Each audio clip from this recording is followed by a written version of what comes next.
Yes, they did. It's my place now.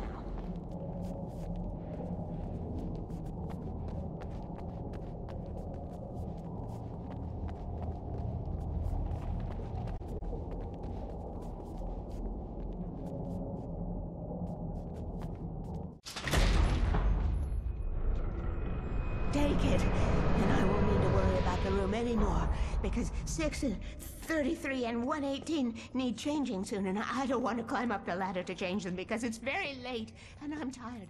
And if you take it, I won't have to do that anymore. The page was autobiographical, a memory from my childhood. But I didn't write this. It was a page written by Thomas Zane. None of them were supposed to exist anymore. Alan, 7 years old, would fight sleep to the bitter end. When he did sleep, he soon woke up, screaming, the nightmares fresh in his mind. One evening, his mother, sitting by his bed, offered him an old light switch. She called it the clicker, and flicking the switch would turn on a magical light that would drive the beast away. To imbue the talisman with all possible power, she added that it had been given to her by Alan's father. Alan never knew him, and anything of his took on mythical proportions in his mind. With the clicker firmly in his hand, Alan finally slept like a baby. Now, almost 30 years later, Alan thought of this as he stood on the rim of Cauldron Lake, the clicker in his hand, a deep breath, and jumped. My mind swirled. I'd given the clicker to Alice, yet it was here.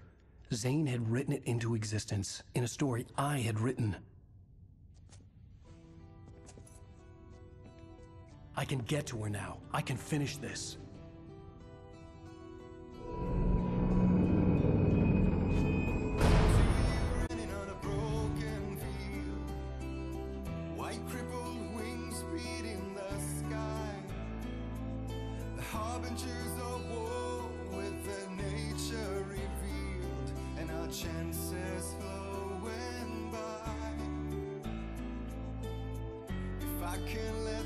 Previously on Alan Wake, I wrote a horror story that has come true. Thomas Zane did the same in the 70s. You will go no further. If I continue like the Dark Presence wants me to, the story I'm writing won't save Alice.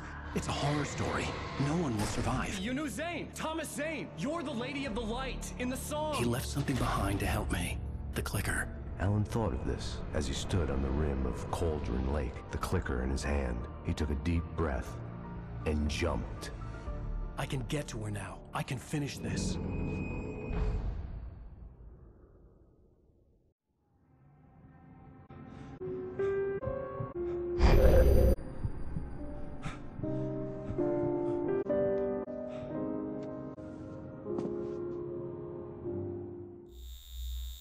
My head was about to explode and the light hurt my eyes. I needed my sunglasses and painkillers to dull the pain. In one of my finer moments of self-deception, I swore to quit drinking.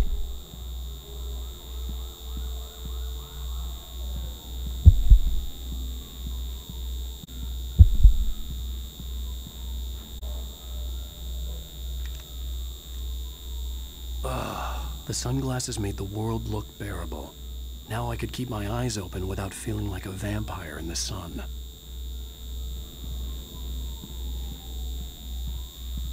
I wasn't sure I'd make it out there without some painkillers.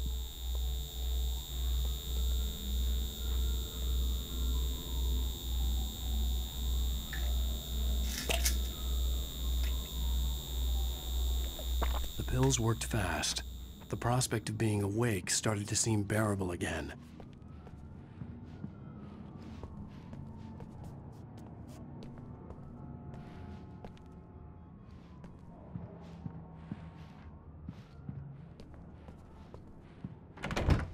There was a message waiting for me on the machine.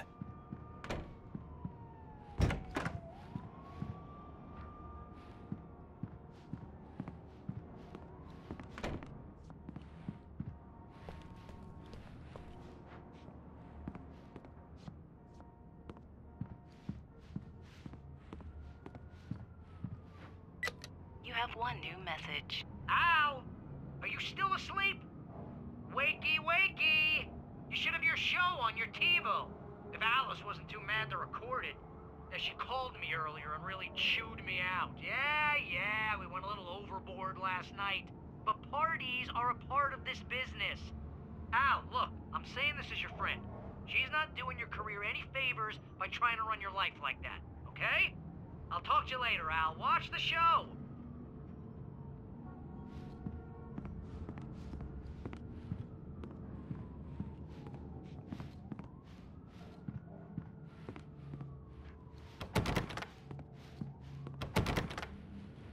I'd been a guest on the talk show the previous night, talking about my latest book. The show was supposed to be waiting for me on our TiVo.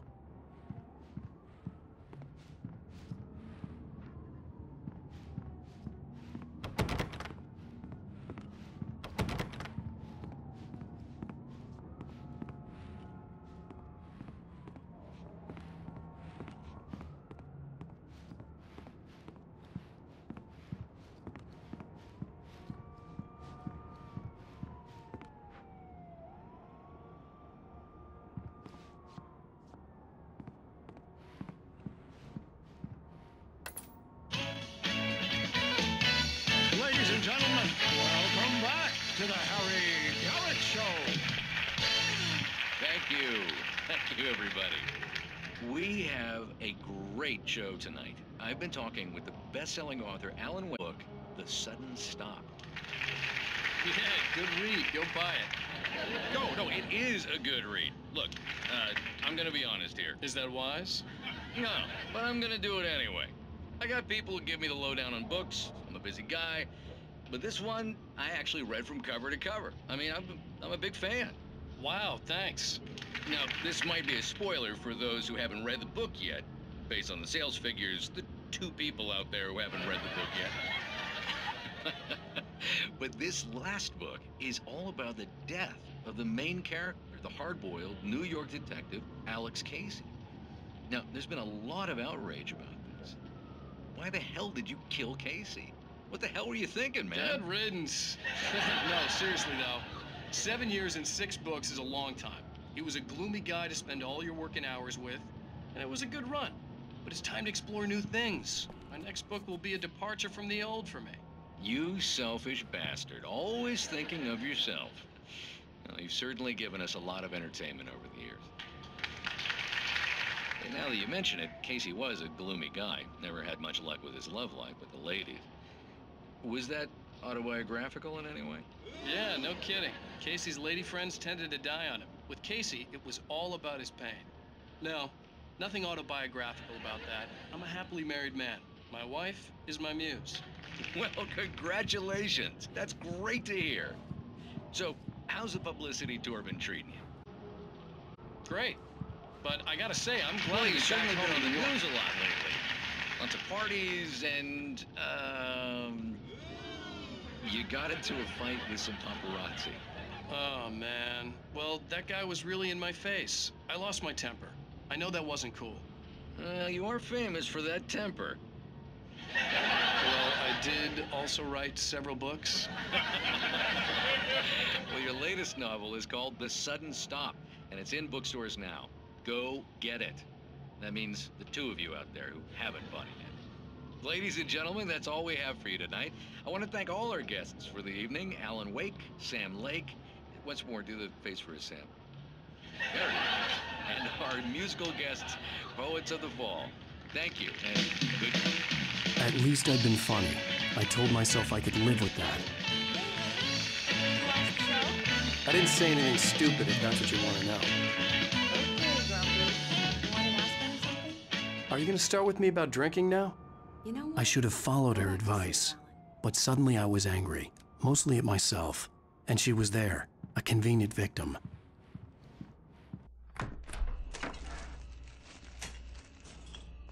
What? Now you can't even talk to me? Well, this morning I was angry because you said you'd be home at midnight and you showed up at 7 a.m. and passed out in mid-sentence. Now I'm over it. Are you angry? This goddamn tour. It's gotten out of hand. Oh, honey. It's almost over, right? We can get back to normal. Then you can start writing again. I'm sorry, honey. Alan, you're not thinking straight. Just take a shower and go back to bed, huh? Yeah, you're right, honey. I'm sorry. Once this is over, let's go away together. A vacation. Just you and me. Some peace and quiet.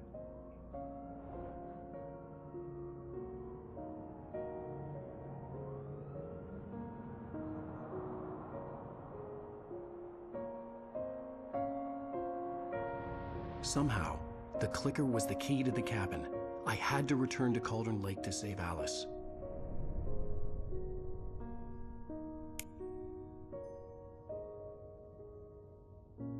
I'm going back to the lake to finish this. I'm going to write an ending to the story in the manuscript on my own terms, to make it all right. Why can't you just write it here? The last page is still in the typewriter. I need to read it first. Everything needs to be just right. Zane tried to cut some corners, and it didn't end well. Okay, ready when you are.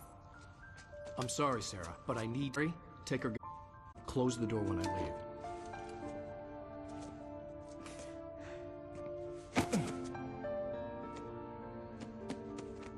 Good luck, Al. See you later.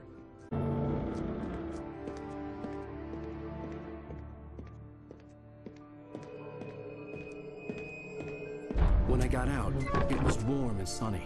I'd flicked the switch of the clicker. Had it done this? I didn't stop to question it. I had to take advantage of the sunlight to get to the lake. On Zane's page, I'd stood on the rim of Cauldron Lake, about to use the clicker. That's where I was headed.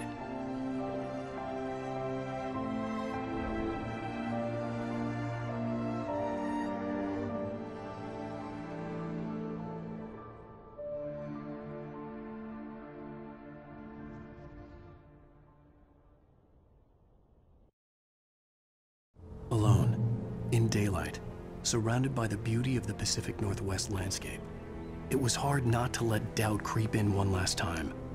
I could still chalk everything up to a dream, a delusion. I had enough imagination to make up something like this, having been in the cabin all this time, trapped in a story inside my head, gone mad from grief over Alice's death like Hartman had claimed. There would be no way of knowing. I told myself it didn't really matter. My course was set.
A link between us. Always would be.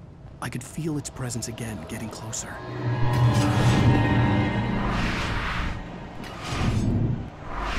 Kill your wife.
Based on the signature in the motel register, Agent Nightingale had stayed here, in room number 2.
This had obviously been the room where Agent Nightingale had stayed when he hadn't been busy harassing me.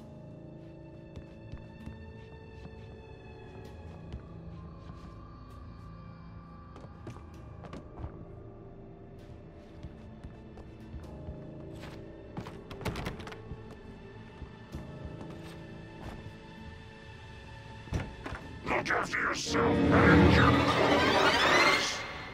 Could have fooled me, pal.